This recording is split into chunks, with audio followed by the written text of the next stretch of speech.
আসসালামু আলাইকুম রহমতুল্লাহ বরকাতু। কেমন আছেন সবাই? আশা করি অনেক ভালো আছেন।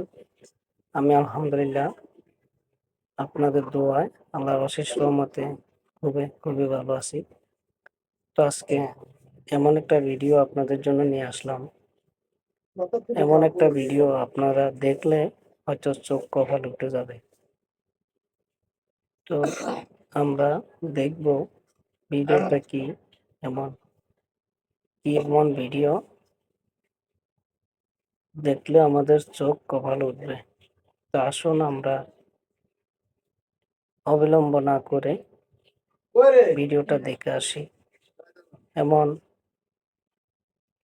যদি ভালো লাগে ভিডিওটি শেয়ার করে দিয়ে পাশে থাকবেন। এরকম নতুন নতুন ভিডিও নিয়ে আসার জন্য অপেক্ষায় থাকবেন। পাশে থাকা বেল আইকনটি অন করে দিয়ে পাশে থাকবেন।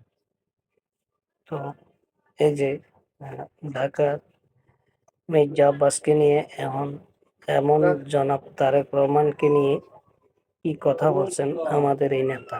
তো আমরা এই নেতার কথাগুলো শুনে আসবো এবং নেতার কথাগুলো শোনার পরে কি বলছেন মির্জা আব্বাসকে নিয়ে এমন তারেক রহমানকে নিয়ে এই নেতা যে কথাগুলো বলছেন আমরা কথাগুলো শুনে এসে তারপরে সুন্দর একটা মতামত দিব কমেন্ট বক্সে যে কি জন্য এই কথাগুলো বলছেন।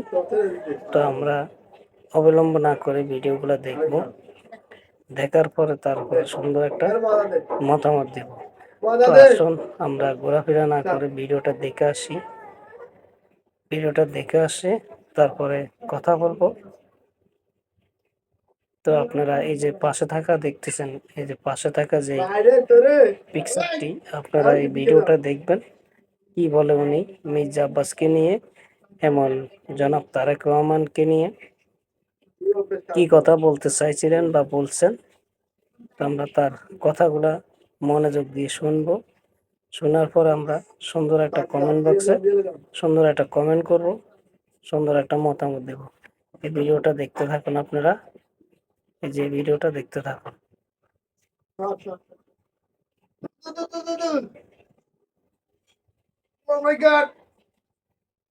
তারেক রহমান তো আসলেই কাগুজে বাঘ। আপনারা কি মনে করেন তারেক রহমান অনেক কিছু?